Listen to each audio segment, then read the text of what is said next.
Lectura del libro de los Hechos de los Apóstoles. En los primeros días de la Iglesia, todos los que habían sido bautizados eran constantes en escuchar la enseñanza de los apóstoles, en la comunión fraterna, en la fracción del pan y en las oraciones.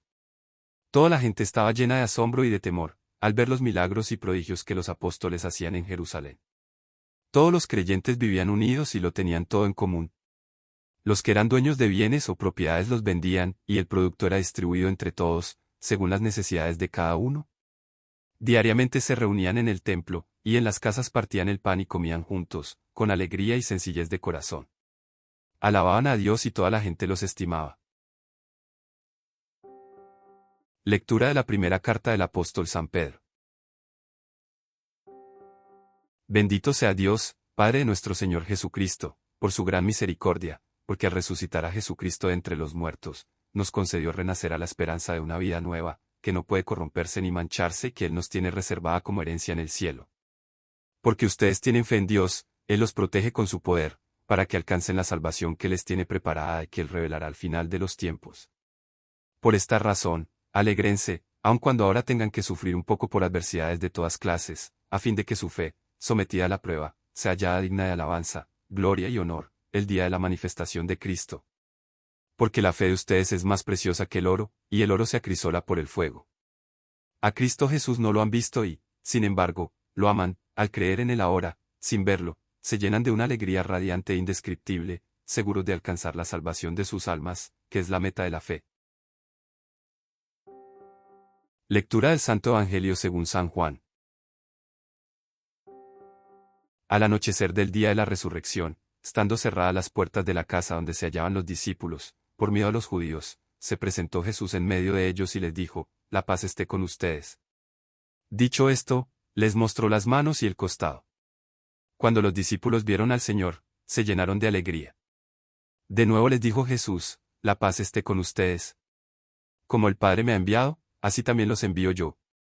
Después de decir esto, sopló sobre ellos y les dijo, reciban el Espíritu Santo. A los que les perdonen los pecados, les quedarán perdonados, y a los que no se los perdonen, les quedarán sin perdonar. Tomás, uno de los 12, a quien llamaban el gemelo, no estaba con ellos cuando vino Jesús, y los otros discípulos le decían, hemos visto al Señor. Pero él les contestó, si no veo en sus manos la señal de los clavos y si no meto mi dedo en los agujeros de los clavos y no meto mi mano en su costado, no creeré. 8 días después, estaban reunidos los discípulos a puerta cerrada y Tomás estaba con ellos. Jesús se presentó de nuevo en medio de ellos y les dijo, la paz esté con ustedes. Luego le dijo a Tomás, aquí están mis manos, acerca tu dedo. Trae acá tu mano, métela en mi costado y no sigas dudando, si no cree. Tomás le respondió, Señor mío y Dios mío. Jesús añadió, tú crees porque me has visto, dichosos los que creen sin haber visto. Otros muchos signos hizo Jesús en presencia de sus discípulos, pero no están escritos en este libro. Se escribieron estos para que ustedes crean que Jesús es el Mesías, el Hijo de Dios, y para que, creyendo, tengan vida en su nombre. En este día la palabra de Dios nos presenta un retrato ideal de la primera comunidad cristiana. Es un texto que nos muestra cómo vivían los primeros discípulos después de Pentecostés. No es una descripción nostálgica de un pasado dorado, sino un modelo para todas las épocas. Es lo que la Iglesia está llamada a ser. Los primeros cristianos eran constantes en 4 cosas: la enseñanza de los apóstoles, la comunión fraterna, la fracción del pan y las oraciones. No hay vida cristiana sin estos 4 pilares. La enseñanza de los apóstoles es la doctrina, la verdad revelada que se transmite. No es una opinión más, sino el fundamento de la fe. La comunión fraterna es el compartir la vida, la ayuda mutua, la solidaridad. No es un individualismo, sino una comunidad. La fracción del pan es la Eucaristía, el centro de la vida cristiana. No es un rito opcional, sino el encuentro con el resucitado. Las oraciones son la comunicación con Dios, personal y comunitaria. No se puede vivir la fe sin oración. El resultado de esta vida es el asombro de la gente. Los milagros y prodigios que los apóstoles realizaban son signos de la presencia de Dios. No son un espectáculo, sino una confirmación de la predicación. La fe no se basa en milagros, pero los milagros acompañan a la fe. La comunidad de los creyentes vivía unida y lo tenía todo en común. No es una condena de la propiedad privada, sino una expresión del amor fraterno. Los que tenían bienes los vendían para ayudar a los necesitados. No había pobres entre ellos. La caridad no era un sentimiento, sino una práctica concreta. El compartir no era una obligación legal, sino una respuesta al amor recibido. Se reunían diariamente en el templo y partían el pan en las casas. La fe no es solo individual, es comunitaria. No se vive en la intimidad cerrada, sino en la asamblea y en la casa. La alegría y la sencillez de corazón caracterizaban sus comidas. La fe no es una carga pesada, es una fuente de alegría. La carta de Pedro nos da el fundamento teológico de esta vida. Bendito sea Dios, Padre de nuestro Señor Jesucristo, por su gran misericordia. La vida cristiana no es un logro humano, sino un don de Dios. Él nos ha hecho renacer a una esperanza viva mediante la resurrección de Jesucristo. La resurrección es el fundamento de nuestra esperanza. No es una esperanza vaga, sino una certeza.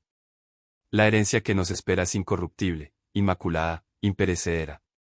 No se corrompe como las cosas de este mundo, no se mancha como los bienes terrenos, no se acaba como las riquezas. Está reservada en el cielo para nosotros. La fe nos asegura esa herencia. Aunque ahora tengamos que sufrir un poco por las adversidades, la prueba de la fe es más preciosa que el oro. El oro se acrisola con el fuego y perece, la fe, probada, es hallada digna de alabanza, gloria y honor en la manifestación de Cristo. El sufrimiento no es un sinsentido, es una prueba que purifica la fe. Pedro nos dice algo asombroso: a Cristo Jesús no lo han visto y, sin embargo, lo aman, al creer en él ahora, sin verlo, se llenan de una alegría radiante e indescriptible. Nosotros no hemos visto a Jesús como los apóstoles, pero ¿lo amamos? No lo vemos con los ojos del cuerpo, pero creemos en él. Y esa fe nos llena de alegría. La alegría cristiana no depende de las circunstancias, nace de la certeza de la salvación. En este día la palabra de Dios nos sitúa en el cenáculo, al anochecer del día de la resurrección. Las puertas están cerradas por miedo a los judíos. Los discípulos están atrapados en el temor. Han visto morir a su maestro, han escuchado rumores de resurrección, pero la duda y el miedo los paralizan. Entonces Jesús se presenta en medio de ellos.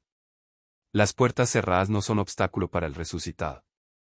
Su primera palabra es un saludo que condensa todo el don de la Pascua: la paz esté con ustedes. No es una paz cualquiera, es la paz que nace del encuentro con el viviente, la paz que disipa el miedo, la paz que reconcilia. Jesús les muestra las manos y el costado. Las heridas de la cruz son la prueba de su identidad. El mismo que fue crucificado está vivo. No es un fantasma, no es una apariencia. Es Él, con sus llagas. Los discípulos ven al Señor y se llenan de alegría. El miedo se convierte en gozo. La muerte ha sido vencida. Jesús repite su saludo: la paz esté con ustedes.